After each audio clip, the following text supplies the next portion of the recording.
দর্শক কি অসাধারণ এক ম্যাচ। টি-টোয়েন্টির উৎসবের সব উপাদানেই ছিল এই ম্যাচে। টান টান উত্তেজনা, মুহূর্তে মুহূর্তে ম্যাচের রং পরিবর্তন সবকিছুই ছিল। শেষ মুহূর্তে অবিশ্বাস্য ব্যাটিং করে পিসিএলের ফাইনালে লাহোর কালান্দার্সকে শিরোপা এনে দিলেন জিম্বাবুয়ের ক্রিকেটার সিকান্দার রাজা। দর্শক, লাহোরের গাদ্দাফি স্টেডিয়ামে টসে জিতে প্রথমে ব্যাট করতে নেমে 201 রান সংগ্রহ করে কুয়েটা গ্ল্যাডিয়েটর্স। জবাবে ব্যাট করতে নেমে অবিশ্বাস্য ব্যাটিং করে একবার হাতে রেখেই 6 উইকেটে জয় তুলে নেয় লাহোর কালান্দার্স। এদিন লাহোরে ম্যাচ জিততে শেষ 5 ওভারে প্রয়োজন ছিল 71 রান।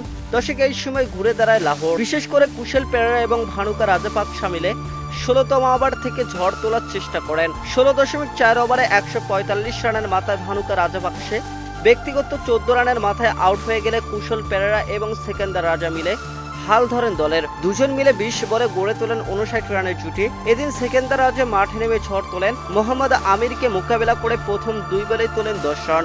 শেষ 3 ওভারে প্রয়োজন ছিল 47 রান। কুশল পেরেরা এবং সিকান্দার রাজা মিলে 18তম ওভারে 16 রান এবং 19তম ওভারে করেন 18 রান। ফলে শেষ ওভারে প্রয়োজন ছিল 13 রান। দর্শক, ফাহিম আশরাফ প্রথম 3 বলে দিলেন 5 রান। ফাহিম আশরাফকে ছক্কা হাঁকিয়ে ম্যাচকে নিয়ে আসেন হাতের মুঠোয়। 2 বলে 2 রান দরকার। দর্শক, সিকান্দার রাজা অপেক্ষা করতে রাজি ছিলেন না, বাউন্ডারি মেরে দিলেন। সঙ্গে সঙ্গে বিজয়ের আনন্দে মেতে উঠে পুরো লাহোর। রাতের লাহোর ভেদ করে গাদ্দাফি স্টেডিয়ামের গ্যালারির চারপাশ থেকে অসংখ্য আতশবাজির আলোক ঝলকানে চলতে থাকে। দর্শক, আলোকিত হয়ে ওঠে লাহোরের রাতের আকাশ। এরই মধ্যে জয়ের নায়ক সিকান্দার রাজাকে কাঁধে নিয়ে নাচতে থাকে সতীর্থরা। দর্শক, এই ম্যাচে লাহোর দলে ছিলেন বাংলাদেশের 3 ক্রিকেটার সাকিব আল হাসান, মেহেদী হাসান মিরাজ ও রিশাদ হোসেন। তবে ফাইনালে একাদশের সুযোগ পান শুধু রিশাদ হোসেন। বল হাতে তিনি 42 রান দিয়ে নিয়েছেন 1 উইকেট। দর্শক, আসর জুড়ে দুর্দান্ত পারফর্ম করলেও ফাইনালে এসে সুবিধা করতে পারেননি রিশাদ হোসেন। এদিন খানিকটা খরুচে ছিলেন এই লেগ স্পিনার, তাতে তার দল বোলিংয়ে ভালো করতে পারেনি। ইনিংসের 8ম ওভারে প্রথমবারের মতো আক্রমণে আসেন রিশাদ হোসেন। প্রথম বলে রিশাদ হোসেনকে ডিপ পয়েন্টে 4 মারেন হাসান নওয়াজ।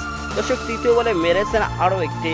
সব মিলে নিজের প্রথম ওভারে 2-4-এ 10 রান খরচ করেন রিশাদ হোসেন। দর্শক, নিজের দ্বিতীয় ওভারে আরো খরচে ছিলেন রিশাদ হোসেন। ডানহাতি লেগ স্পিনারকে প্রথম বলে লং অনের ওপর দিয়ে ছক্কা মারেন হাসান নওয়াজ। প্রথম 2 বলে হাসান নওয়াজ 2-4 মেরেছেন কাভারের ওপর দিয়ে। প্রথম 3 বলে 14 রান দেওয়া রিশাদ হোসেন পরের 3 বলে দিয়েছেন 2 রান। সব মিলে দ্বিতীয় ওভারে রিশাদের খরচ হয় 16 রান। দর্শক, তবে তৃতীয় ওভারে দারুণভাবে ঘুরে দাঁড়ায় ডানহাতি লেগ স্পিনার। সেই ওভারে 11 রান দিলেও নিয়েছেন আবিষ্কার ফার্নান্দের উইকেট শিকার করেন।